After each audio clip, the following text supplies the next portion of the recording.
So it says, I'll read it out for people. If a depository for a series of securities is at any time unwilling, unable, or ineligible to continue as depository, and a successor depository is not appointed by us within 90 days, we will issue individual securities of such series in exchange for the global securities representing such series of securities.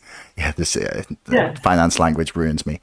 But essentially what I think that means is that if there is not a depository appointed within 90 days, if they are to leave their current depository, which I assume is the DTC, then they will issue the securities themselves, I think is the general gist of that. But I could be wrong. The successor. Oh, sorry, I just missed it. Oh, sorry. I was looking for the 90-day thing. There we go. Yeah. Successor is not appointed within. Okay, we will issue individual securities. So if the DTC is unwilling, unable, ineligible to continue as a depository, not just they messed up my splividend. No. Right? And there's no successor, then they can issue individual securities to each of the shareholders or some other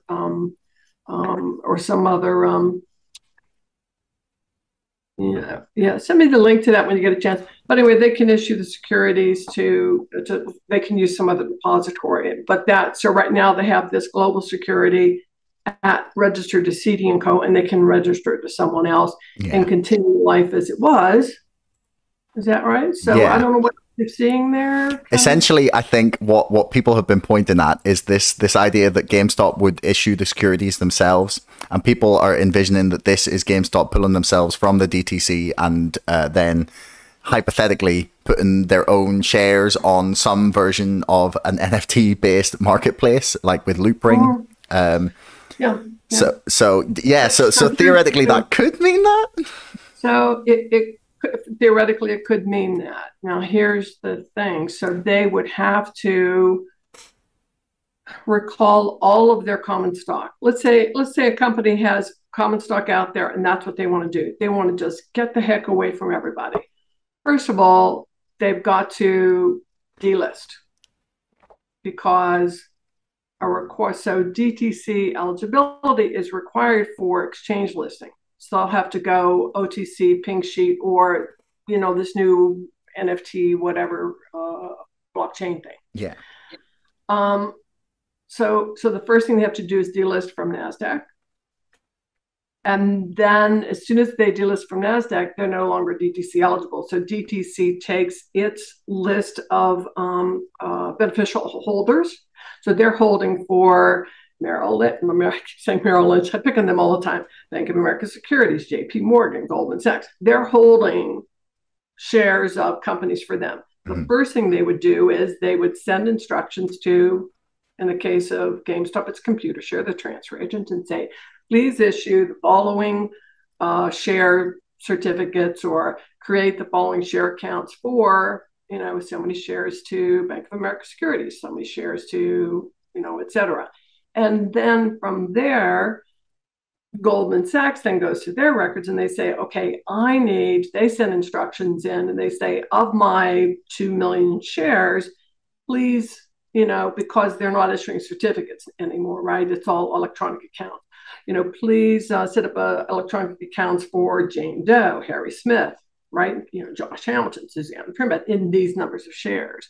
And that just goes down, right? So that's the first thing they have to do is to be delisted because DTC eligibility is required for being listed. To be listed, that request can only come from a DTC member. An issuer cannot go in and say, please let me be eligible. So some member has to ask for it.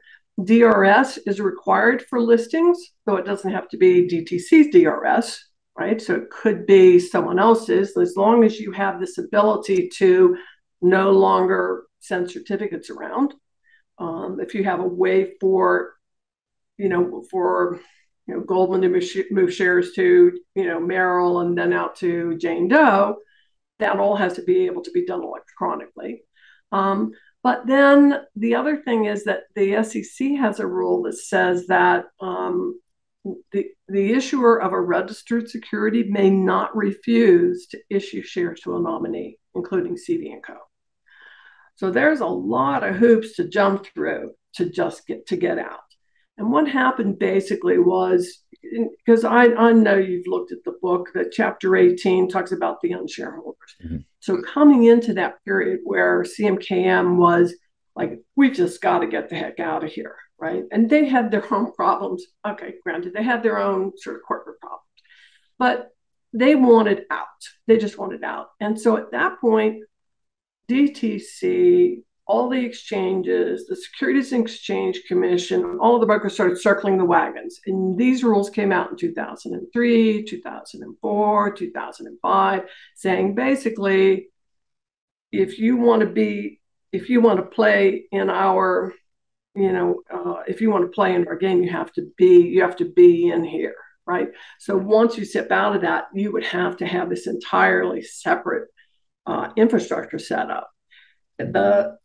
DTC has in fact did some prototyping. They did some beta testing to see if it was possible to have a blockchain to trade securities in a blockchain fashion and have them register and that sort of thing. But remember, these securities that these companies had issued and made eligible for listing on exchanges and made eligible for working with transfer agents, working with DTC, working with all these brokers, those securities are kind of locked up. I don't see a way, and I don't think that even DTCC, the two C's, even though they're looking into this DeFi and non-fungible tokens and blockchain trading, I don't think they see a way to take the securities that already exist and move them over there.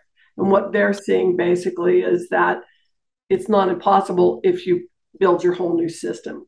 But when you build it, see, this is the problem. Will they come? Yeah.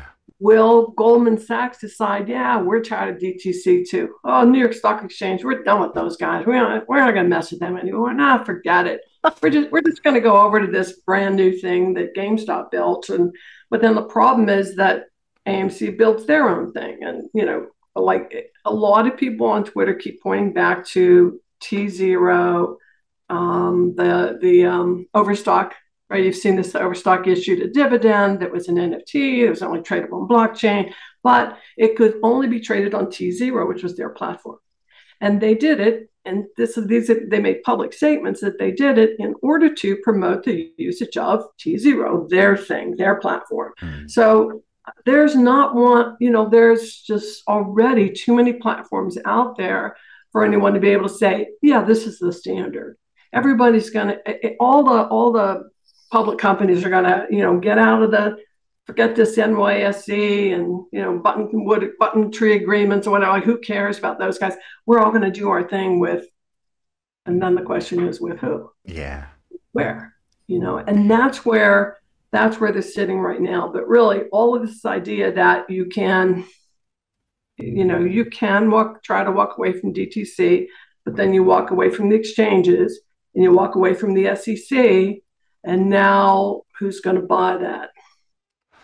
So with your exchange, so say, right, because theoretically, okay, like if we're talking about like just how industries change and like make like massive like paradigm shifts and evolutions, right?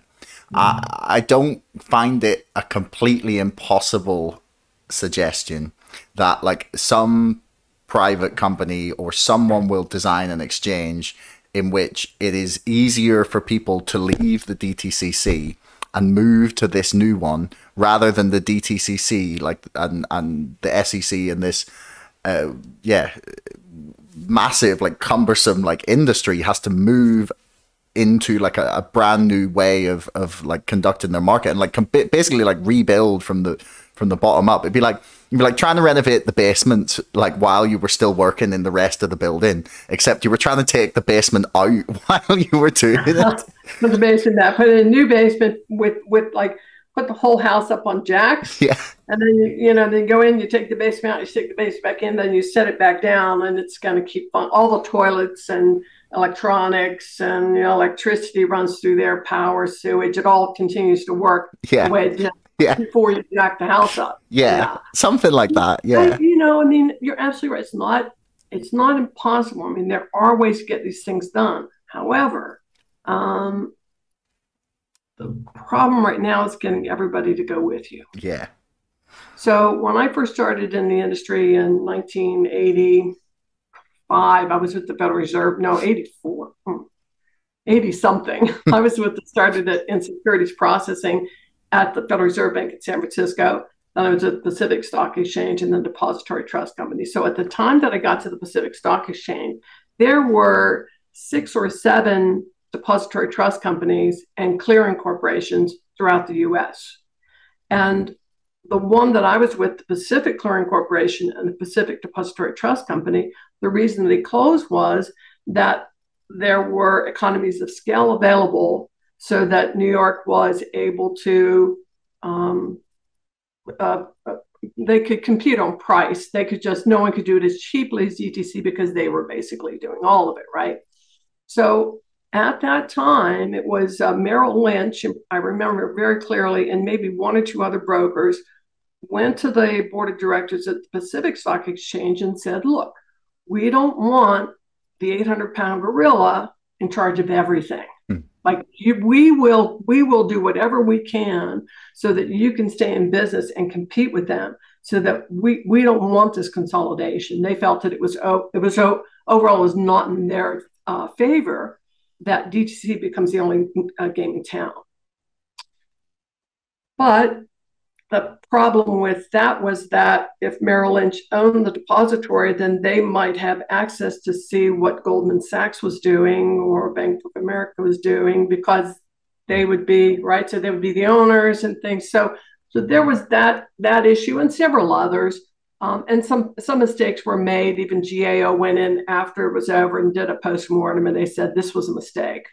The finances that they attributed to the depository were in fact the fault of financial problems at the exchange, not at the depository, and they really should have kept it open because it was making enough money to sort of pay for all the mistakes the exchange was making. That's a huge story in and of itself. But what I'm trying to say is just that we had this decentralized system, and DTC in particular, and NSCC as well, did not want to decentralize. They wanted to be the only game in town, because then they could say, okay, here's how it's going to be done. Yeah. Everybody does it this way. All of the electronic transmissions that you send to us are in this format, come on this date, have this technology behind them. And sometimes that was very expensive for the broker-dealers and the banks to conform to that. But eventually they had no choice. So in a sense, I guess what I'm trying to say just in the bottom line is that, no, it's not impossible to look. I was just talking with a friend of mine. We had Bob Bell, AT&T, who had everything to do with telephones. That was busted up. So we broke them up into the baby bells. Mm-hmm. And in some ways, parts of them came back together because there were efficiencies there. So it's not impossible that we had all of these little things and they all got pulled together into DTCC and that they get busted out again in some way. I see the biggest obstacle really is, if one issuer steps out on their own, they cannot expect every other issuer to follow them into their own blockchain platform, T0 Overstock. They didn't get all of the issuers to come in there and say, oh yeah, we'll be on your platform, right? Because for a variety of reasons. But if there were, some neutral third party, I don't know, to come along and say, build something, maybe they could get enough issuers, but just getting the critical weight, right? What's the critical mass that has to leave DTC, NYSE, SEC, what is the critical mass that has to leave there? Right now, because you have an SEC rule that says that you pretty much have to have nominees have beneficial ownership, that you can't all have direct, because that to me, isn't this the point? And check me on this if I'm wrong. The point of going blockchain for stocks and stock trade is that every individual has their own registration, right? Thanks for making it all the way to the end of the video. Don't forget to like, share, subscribe, and leave a comment for us in the comments below. Let me know what you thought and if you'd like to see more of this from the show. Thank you, and we'll see you again next time.